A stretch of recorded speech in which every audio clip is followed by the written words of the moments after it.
बिस्मिल्लाहिर्रहमानिर्रहीम। अल्लाह के आखिरी नबी सरवरे कायनात फ़ख्रे मौजूदात हज़रत मोहम्मद सल्लल्लाहु अलैहि वसल्लम की पैदाइश पर बेपनाह मौजज़ात रूनमा हुए। इन्हीं मौजज़ात में से अक्सर का जिक्र तो अल्लाह पाक ने कुरान से पहले नाजिल होने वाली आसमानी किताबों में कर दिया था, ताकि लोग जोक दर जोक उसके प्यारे महबूब के हल्का इरादत में दाखिल हो जाएं। बल्कि यूं कहा जा सकता है कि हजूर अक़दस की पैदाइश ही किसी मौजे से कम नहीं। आज की वीडियो में हजूर अलैहिस्सलातु वस्सलाम की पैदाइश के फौरी बाद रूनमा होने वाले मौजात को बयान करने वाले हैं कि नबी करीम की पैदाइश के फौरी बाद कहाँ ले जाया गया, उनको कौन और क्यों लेकर गया। नाज़रीन गिरामी, ये वाक़या मदारिजुन नबुव्वत जिल्द 2 सफ़ा नंबर 24-25, अल खसाइसुल कुबरा जिल्द 1 सफ़ा नंबर 97, सीरत मुस्तफ़ा सफ़ा नंबर 60, कससुल अंबिया सफ़ा नंबर 401 पर दर्ज है। हजूर अलैहिस्सलातु वस्सलाम की विलादत हुई तो फौरन बाद ही आपको सारी दुनिया की सैर कराई गई, ताकि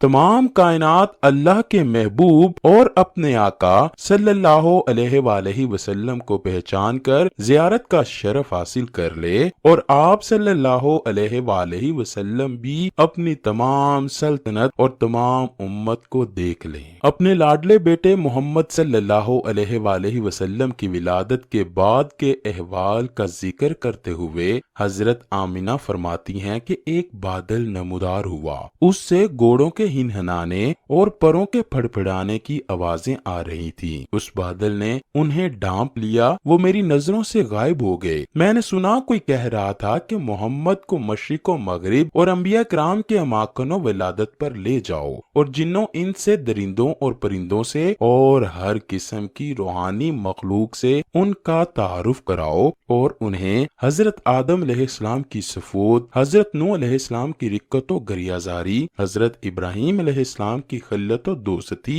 हजरत इस्माइल अलैहिस्सलाम की जुबान, हजरत यकूब अलैहिस्सलाम की बिशारत, हजरत यूसुफ अलैहिस्सलाम का हुस्न, हजरत दाऊद अलैहिस्सलाम की आवाज, हजरत अय्यूब अलैहिस्सलाम का सबर, हजरत याह्या अलैहिस्सलाम का ज़ुहद, हजरत ईसा अलैहिस्सलाम की सखावत अता फरमाओ और अखलाके अंबिया कराम से मामूर कर दो। हजरत आमिना रज़ी अल्लाह ताला अन्हा मजीद फरमाती हैं, फिर दोबारा आप सल्लल्लाहु अलैहि वसल्लम मेरी निगाहों के सामने जाहिर हुए। उस वक्त एक सब्ज रेशमी कपड़ा आप अलैहिस्सलातु वस्सलाम की मुट्ठी में था। किसी ने कहा, मुबारक हो, हजरत मोहम्मद ने पूरी दुनिया पे कब्जा कर लिया है और सारी मखलूक इनकी गुलामी में आ चुकी है। इसी तरह हजरत शिफा रज़ी अल्लाह ताला अन्हा से रवायत है कि जब हजूर नबी करीम पैदा हुए तो उस वक्त मैं बीबी आमना के पास थी। हजूर सल्लल्लाहु अलैहि वसल्लम पैदाइश के फौरी बाद सबसे पहले मेरे हाथों में आए। अल्लाहु अकबर। नाज़रीन गिरामी, कोई अंदाजा भी लगा सकता है कि किस कदर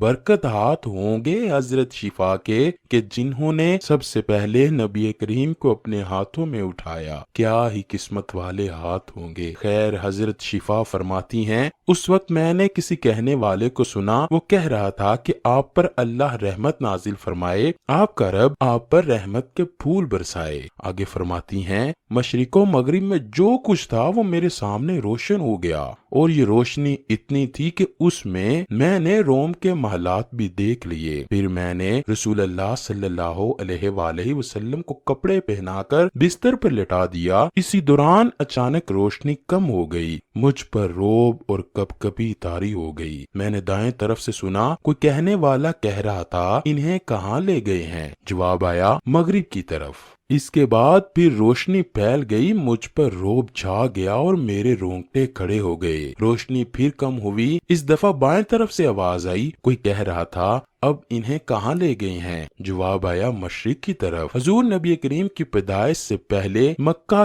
कहत और खुशकसाली का शिकार था, लेकिन जैसे ही आप सल्लल्लाहु अलैहि वसल्लम वालिदा के शिकम मुबारक में तशरीफ लाए तो बारिशें शुरू हो गईं। धूप ने गर्मी छोड़ दी, हर तरफ हरियाली फैलने लगी। यहाँ तक कि जब आप पैदा हुए वो साल हर किसी के खेत ने दोगुना फल दिया। लोगों की फसलें हरी भरी रहीं, जमीन सरसब्जो و شاداب ہو گئیں۔ حضرت ابن عباس رضی اللہ تعالی عنہ کا فرمان ہے کہ جب اشرف الانبیاء احمد مجتبی حضور نبی کریم صلی اللہ علیہ وآلہ وسلم دنیا میں تشریف لائے تو آپ کی انول نال کٹی ہوئی تھی۔ یہ وہی نال ہے جس کو پیدائش کے بعد کاٹا جاتا ہے۔ آپ صلی اللہ علیہ وآلہ وسلم ختنہ شدہ پیدا ہوئے۔ آپ خوشبو کے ساتھ دنیا میں جلوہ افروز ہوئے۔ اللہ کو اپنے محبوب کے ساتھ ایسی محبت تھی کہ اللہ پاک نے حضرت آمینہ اور حضرت عبداللہ سے کسی دوسرے بچے کی پیدائش کو گوارا نہ کیا۔ اللہ پاک ہمیں توفیق عطا فرمائے کہ ہم اہل ایمان، اہل محبت و عشق بن سکیں تاکہ ہمارا نام تاجدار کائنات صلی اللہ